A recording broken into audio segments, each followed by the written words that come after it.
Hirap naman nito, mag-on tayo, pero hindi naman kita mahawakan. Tumagal ng mahigit 2 buwan bago nakumbinsi ng police asset na lumuwas ang mailap na si Balong mula sa Quirino. Wala kang matutuluyan dito, tsaka strict ang parents ko. Che-check-in ako sa hotel para may privacy naman tayong dalawa. Sige na nga. Kulit-kulit dito. Basta may message na lang kita kung kailan para matakasan ko yung parents ko. Sige excited na akong yakapin kay. December 2, 2023, ikinasa ng EPD DSOU ang pag-aresto kay Balong. Ang naging plano namin dito lang sa may bandang Bulacan sa Plaridel kasi meron biyahe ng bus galing Quirino papunta dito at dumadaan ng Bulacan. So doon namin na isipan na dalhin yung meet up nila.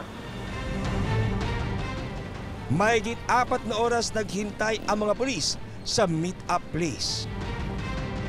Pasado 2:00 ng madaling araw, isang bus ang dumating.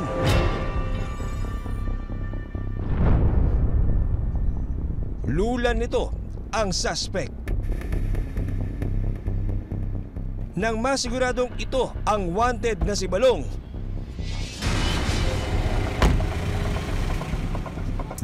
agad siyang inaresto ng EPD DSOU. Tama ba? Anong pangalan mo, pare? Pare, anong pangalan mo? Sumagot ka, pare. Hermeno Halpak, diba? Moreno Halpak. Halpak Moreno po. Huli ka namin sa visa ng warrant of arrest. Nakapasok qualified rate. May karapatan kang panahimik.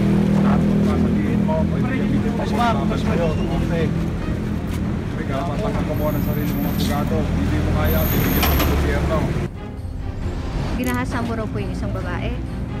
Hindi totoo po yan. Hindi ko po ginahasang totoo yun. Siya na gusto, ma'am. Inawak niyo pa akong kamay. Nalayan niyo pa ako teflon na mahal ninyo. Sabi niyo po sa akin, ginusto. Ikaw mismo nang umaawak sa akin. Kasalukuyang nakapiit sa Mandaluyong Police Station si Moreno Halpak Jr. alias Balong. Sinubukan ng aming team na kunan siya ng panig pero tumanggi siya magbigay ng pahayag. Sa pagkakahuli ng suspect, kahit paano ay nabunutan ng tinik ang mag-inang Sally at Lisa. Sobrang saya ko po. Ang tagal-tagal lang po namin ni Mama. Napupuyat-puyat po kami dahil gusto namin mauli. Hindi po namin magagawa kasi natakot na. Simula dumating sa akin ng balita. Sobrang tuwa. Thank you, Lord. Nahuli niyo po.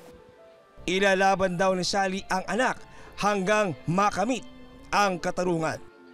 Ma, thank you sa lahat. Pag-alaga mo sa akin. Hindi mo ko binabayaan kasi ganito ako. Ilalaban niyo po ko. Laban po namin to ni ate. Laban po namin to. Hindi ka atras? Hindi po. Kahit ano po ang nila, sinasabi ko po lagi na sarili ko na inumpisahan namin to. Tsaka po, ito po yung the best na may bibigay yung kasagutan sa aming mag-ina na lagi po naming pinangangamba. Kaya po, hindi po namin ito iaatras kahit po anong sabihin po nila sa amin.